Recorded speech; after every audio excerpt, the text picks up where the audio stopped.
अस्सलाम वालेकुम। आज का हमारा लेक्चर जो है वो मैट्रिक्स स्पेस के ऊपर है। मैट्रिक्स स्पेस की बिल्कुल बेसिक डेफिनेशन से हम स्टार्ट करते हैं।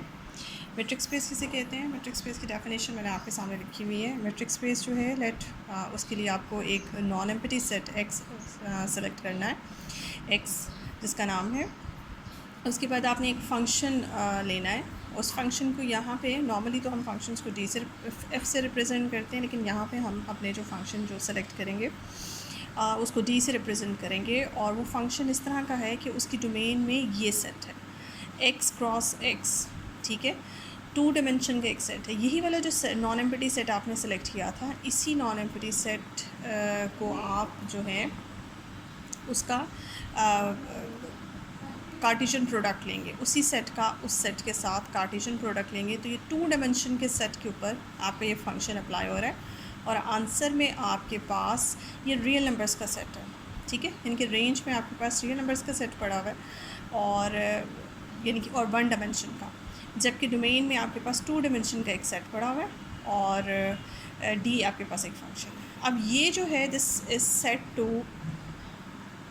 Function is set to be metric. इस फंक्शन को हम मेट्रिक कहते हैं अगर ये फंक्शन 3 प्रॉपर्टीज़ सेटिस्फाई करते हैं, तो फिर ये फंक्शन जो है वो मेट्रिक कहलाता है। लेकिन फंक्शन को अच्छी तरह से देख लें, ये फंक्शन है क्या, इसकी डोमेन ऑलवेज़ क्या होनी चाहिए और इसकी रेंज क्या होनी चाहिए। इसकी डोमेन जो है वो आपके पास कोई भी इस तरह का आप नॉन एम्प्टी सेट एक्स लाश करेंगे और उसकी कार्टेशियन प्रोडक्ट जो है वो इसके डोमेन में रख देंगे, और रेंज जो है वो हमारे पास कोई भी रियल नंबर हो सकती है। ये 3 कंडीशंस डी इस वक्त का फंक्शन सेटिस्फाई करेगा, तो ये फ़ंक्शन जो है ये मेट्रिक फ़ंक्शन कहलाएगा। ये फ़ंक्शन ख़ास किस्म का फ़ंक्शन होगा जिसे हम मेट्रिक कहेंगे। और ये जो सेट एक्स है जिसके ऊपर हमने ये मेट्रिक डी डिफ़ाइन की हुई है, ये set along with this metric is called the metric space. तो फिर इस सेट को हम मेट्रिक स्पेस कहेंगे। ये सेट जो है वो मेट्रिक स्पेस बन जाएगी, ठीक है जी। अब वो 3 कंडीशंस कौन सी हैं उनको देख लेते हैं। ज़ाहिर है आपने यहाँ से एलिमेंट सेलेक्ट करना है, डोमेन में से एलिमेंट लेंगी और उसके ऊपर अपना फंक्शन अप्लाई करेंगे। अब डोमेन आपके पास एक्स क्रॉस एक्स है, ये मैं लिख दूँ आपको यहाँ पे। एक्स में अगर फॉर एग्ज़ाम्पल आपके पास एलिमेंट्स हैं x1 x2 and so on, ठीक है। तो एक्स क्रॉस एक्स में आपके पास इस तरह के एलिमेंट्स होंगे x1, x2 type, such that x1 की और x2 भी x से बिलोंग। तो ये आपका कार्टेशियन प्रोडक्ट x का बन गया।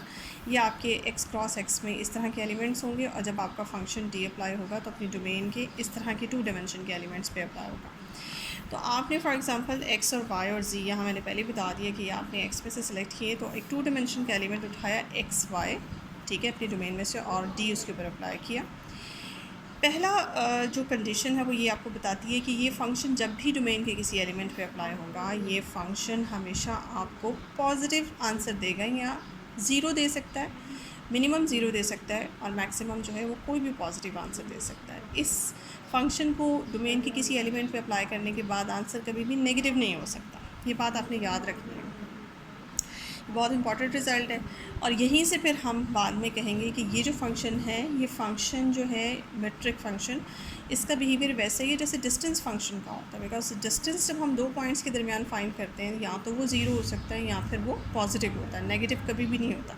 तो इसकी जो ये पहली क्वालिटी है इस फंक्शन की, वो इस फंक्शन को डिस्टेंस फंक्शन बना देती है। हम अक्सर इसको डिस्टेंस फंक्शन भी बोलते हैं, ठीक है। एंड ये सेकंड चीज़, ये अक्सर बुक्स में आप देखेंगे कि ये जो मैंने एंड के बाद बात लिखी हुई है, इस बात को सेकंड कंडीशन कहते हैं। और अक्सर बुक्स में आपको ये 4 कंडीशंस मिलेंगी, 4 कंडीशन, फर्स्ट ये, सेकंड ये, थर्ड एंड फोर्थ।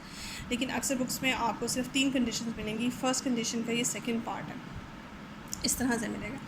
अच्छा जी, ये क्या है कि फॉर एग्जांपल अगर आप कोई से किसी एलिमेंट के ऊपर, डोमेन के किसी एलिमेंट के ऊपर डी फंक्शन अप्लाई करती हैं, तो उसका आंसर जैसे कि हमने अभी कहा पॉजिटिव भी आता है और ज़ीरो भी हो सकता है। तो अगर तो उस फंक्शन को अप्लाई करने के बाद डोमेन के किसी एलिमेंट पे आपका आंसर ज़ीरो आ गया, तो फिर इसका मतलब ये होगा कि डोमेन में पड़े हुए ये जो 2 डायमेंशन का पॉइंट है, इसका एब्सीसा और ऑर्डिनेट एक्स और वाई आपस में बराबर है। ये बात भी डिस्टेंस फंक्शन जैसी है, जैसे कि फॉर एग्जांपल अगर आप 2 पॉइंट्स के दरमियान, एक पॉइंट एक्स है और एक पॉइंट आपका y है, इन दोनों पॉइंट्स के दरमियान आप डिस्टेंस फाइंड करते हैं तो कुछ ना कुछ पॉजिटिव डिस्टेंस आता है। लेकिन अगर आपका ये y पॉइंट उठ के x के ऊपर ही आ जाए तो फिर x से x तक का डिस्टेंस या x से y तक का डिस्टेंस ज़ीरो डिस्टेंस हो जाएगा।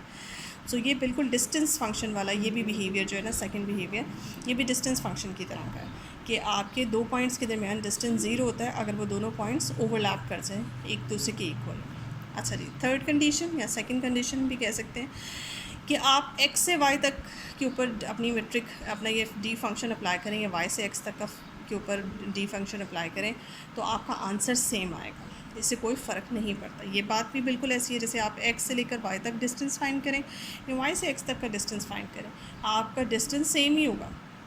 ये तीसरी जो बात है ये भी इसको डिस्टेंस फंक्शन बनाती है। और चौथी जो बात है, इस प्रॉपर्टी को, चौथी प्रॉपर्टी को हम ट्रायंगुलर प्रॉपर्टी भी कहते हैं।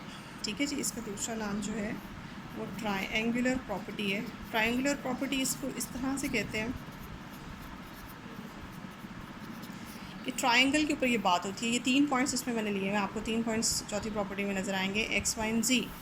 फॉर एग्ज़ाम्पल ये आपके पास है x, इसी को ले लेते हैं, ये आपके पास x है, ये आपके पास y है और ये आपके पास z है। इन तीनों पॉइंट्स को जब आप मिलाते हैं तो आपके पास जो है वो एक ट्रायंगल बनती है। तो ट्रायंगल में अगर आप x से z तक जाते हैं, फॉर एग्ज़ाम्पल कोई एक साइड का डिस्टेंस लेते हैं, एक साइड की लेंथ लेते हैं, तो वो लेंथ जो है वो दोनों साइडों की लेंथ से या डेफिनेटली या तो लेस होगी या इक्वल होगी, यानी कि x से y पे जाएं और y से z पे जाएं। तो ये जो दो डिस्टेंस का सम है, ये देखिए आपके पास x से y तक आप जाएं डिस्टेंस या y से z और y से z पे जाएं, इन दोनों को ऐड करें, डेफिनेटली ये दो डिस्टेंसेस जो हैं वो x से z तक के डिस्टेंस से ग्रेटर होंगे। ठीक है, और x से z तक का डिस्टेंस जो है वो इनसे लेस होगा। इक्वालिटी के भी चांसेस हो सकते हैं।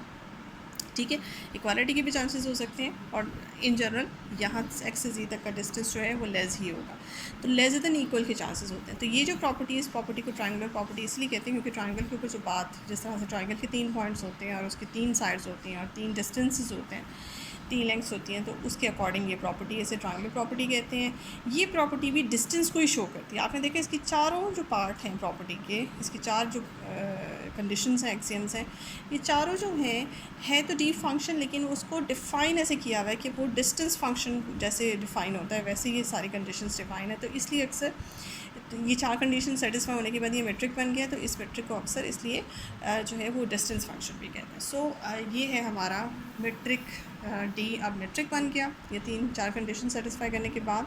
और ये जो सेट जिसके ऊपर ये जिसको बेस बना के हम अपना सारा काम कर रहे थे, इस केस में फिर ये सेट मेट्रिक स्पेस कहलाएगा। ठीक है जी, तो मेट्रिक स्पेस को नॉर्मली x, डी और इस तरह से ब्रैकेट डाल के लिखते हैं, ये आपकी मेट्रिक स्पेस हो गई है। या समटाइम्स सिर्फ x भी लिखा हो इस तरह से, x ज़रूरी नहीं कि आप हर दफ़ा उसके साथ बताएं कि कोई ना कोई मेट्रिक फंक्शन है, ये अंडरस्टूड समझा जाएगा। अक्सर ऐसे भी लिखा होगा कि x इज़ मेट्रिक स्पेस। ठीक है, ऐसे भी अक्सर आपको लिखा हुआ मिलेगा।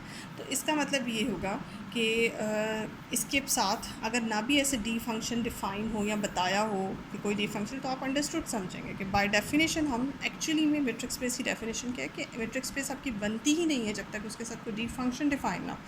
तो अगर यहाँ मेंशन नहीं भी किया तो कोई बात नहीं, आपका इसके साथ कोई ना कोई डी फंक्शन एसोसिएट होगा और वो डी फंक्शन ये 4 कंडीशंस भी सेटिस्फाई कर रहा होगा। ठीक है, तो आपने इसको इस तरह से हमेशा समझना है। इसके बाद फिर जो है इसकी एग्जांपल्स आ जाती हैं, examples of the metric space. जी प्रैक्टिकली हमारे पास जो सेट्स हैं, अब ये सेट तो अननोन है, ये सेट, इस सेट की जगह आपके पास रियल नंबर्स का सेट भी आ सकता है, इस सेट की जगह आपके पास और बहुत से सेट्स जो कॉमन लाइफ में आप इस्तेमाल करते हैं वो सेट्स आ सकते हैं और फिर उनके ऊपर अप्लाई हो और कुछ और अप्लाई होने के बाद उसको कैसे चेक किया जा सकता है कि डी दिया हो और फिर आपने जाके चेक करना हो। नॉर्मल क्वेश्चंस आपको ऐसे आएंगे कि आपको ये सेट एक्स दिया होगा, डी डिफाइनिंग बिहेवियर डी का दिया होगा और जाके आपने चेक करना है कि क्या ये 4 कंडीशंस डी पे सेटिस्फाई होती हैं। तो इसको प्रैक्टिकली चेक कैसे करते हैं, वो चेक जो है करने का तरीका वो मैं आपको बताऊंगी एग्जांपल्स में। और कुछ मेट्रिक्स ऐसी होती है जो कि स्टैंडर्ड मेट्रिक्स होती हैं, बाय नेम आपने उन्हें याद करना होता, तो वो उन स्टैंडर्ड मेट्रिक्स का भी जिक्र करेंगे, लेकिन अपनी नेक्स्ट वीडियो में। आप इतनी वीडियो में, इस वीडियो में इतना ही काफ़ी है। आप इसको देखें, अपने कमेंट्स प्लीज़ ज़रूर दें और मेरे चैनल को सब्सक्राइब करें। Thank you.